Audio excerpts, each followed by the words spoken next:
Salam damai dalam Kristus, saudara-saudari yang terkasih dalam Tuhan Yesus Kristus. Injil hari ini 26 Agustus 2021 hari Kamis, diambil dari Matius pasal 24 ayat 42 sampai dengan 51. Marilah kita berdoa sebelum membaca Injil Matius ini. Dalam nama Bapa dan Putra dan Roh Kudus, amin. Ya Tuhan Yesus Kristus, Tuhan dan Juru Selamat kami satu-satunya, ampunilah kami atas dosa-dosa yang kami lakukan, karena kami telah melanggar firman-Mu. Berikanlah Roh Kudus-Mu kepada kami saat ini, agar dapat memimpin kami dalam membaca firman-Mu, sehingga kami menjadi mengerti akan firman-Mu dan melaksanakannya dalam hidup kami sehari-hari. Dalam nama Bapa dan Putra dan Roh Kudus, amin. Tuhan beserta kita sekarang dan selama-lamanya. Pembacaan dari Injil Matius pasal 24 ayat 42 sampai dengan 51 dengan perikop berjaga-jagalah. Karena itu berjaga-jagalah, sebab kamu tidak tahu pada hari mana Tuhanmu datang. Tetapi ketahuilah ini, jika tuan rumah tahu pada waktu mana pada malam hari pencuri akan datang, sudahlah pasti ia berjaga-jaga dan tidak akan membiarkan rumahnya dibongkar. Sebab itu, hendaklah kamu juga siap sedia, karena Anak Manusia datang pada saat yang tidak kamu duga. Siapakah hamba yang setia dan bijaksana, yang diangkat oleh tuannya atas orang-orangnya untuk memberikan mereka makanan pada waktunya? Berbahagialah hamba yang didapati tuannya melakukan tugasnya itu ketika tuannya itu datang. Aku berkata kepadamu, sesungguhnya tuannya itu akan mengangkat dia menjadi pengawas segala miliknya. Akan tetapi apabila hamba itu jahat dan berkata di dalam hatinya, Tuanku tidak datang-datang, lalu ia mulai memukul hamba-hamba lain dan makan minum bersama-sama pemabuk-pemabuk, maka tuan hamba itu akan datang pada hari yang tidak disangkakannya dan pada saat yang tidak diketahuinya, dan akan membunuh dia dan membuat dia senasib dengan orang-orang munafik. Di sanalah akan terdapat ratapan dan kertakan gigi. Demikianlah sabda Tuhan. Terpujilah Tuhan Yesus. Terpujilah Kristus.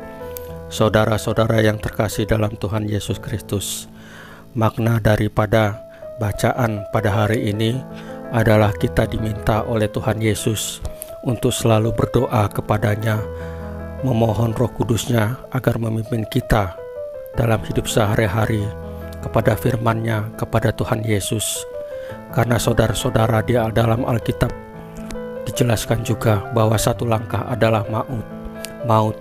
Di dunia ini banyak sekali roh-roh penguasa kejahatan yang memimpin manusia ke dalam dosa atau ke dalam pencobaan.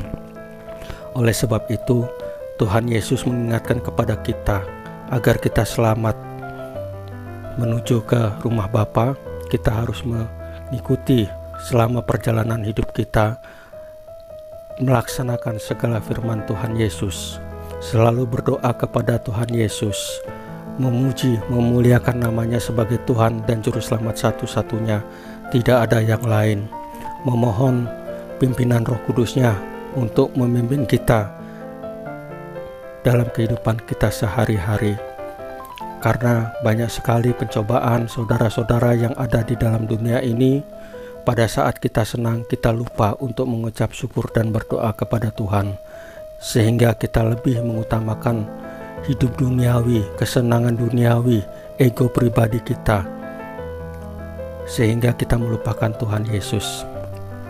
Saudara-saudari, apa yang kita lakukan ini adalah sama seperti orang munafik yang dibenci oleh Tuhan Yesus. Dalam beberapa hari ini, Tuhan Yesus mengingatkan kembali kepada kita untuk tidak munafik, tetapi seperti Nathanael yang tanpa kepalsuan, jujur, terbuka. Saudara-saudari yang terkasih dalam Tuhan Yesus Kristus, sekiranya Tuhan Yesus selalu menolong kita, selalu memimpin kita untuk kita selalu berdoa kepadanya, agar hidup kita menjadi damai sejahtera. Demikianlah saudara-saudari, untuk renungan Injil pada hari ini. Marilah kita berdoa untuk menutup renungan hari ini. Dalam nama Bapa dan Putra dan Roh Kudus. Amin. Ya Tuhan Yesus Kristus, terima kasih karena Engkau telah mengingatkan kami pada firman-Mu hari ini, yaitu untuk berjaga-jaga, selalu setia dalam firman-Mu, selalu rindu dalam hadirat Tuhan Yesus, dan selalu mengandalkan Tuhan Yesus dalam setiap langkah hidup kami sehari-hari. Kami mengundang Roh Kudus untuk masuk dalam hati kami. Biarlah Roh Kudus-Mu memimpin kami dalam hidup kami, agar sesuai dengan firman Tuhan Yesus. Amin. Dalam nama Bapa dan Putra dan Roh Kudus. Amin. Saudara-saudari yang terkasih, renungan hari ini sudah selesai. Tuhan Yesus memberkati kita semua. Amin.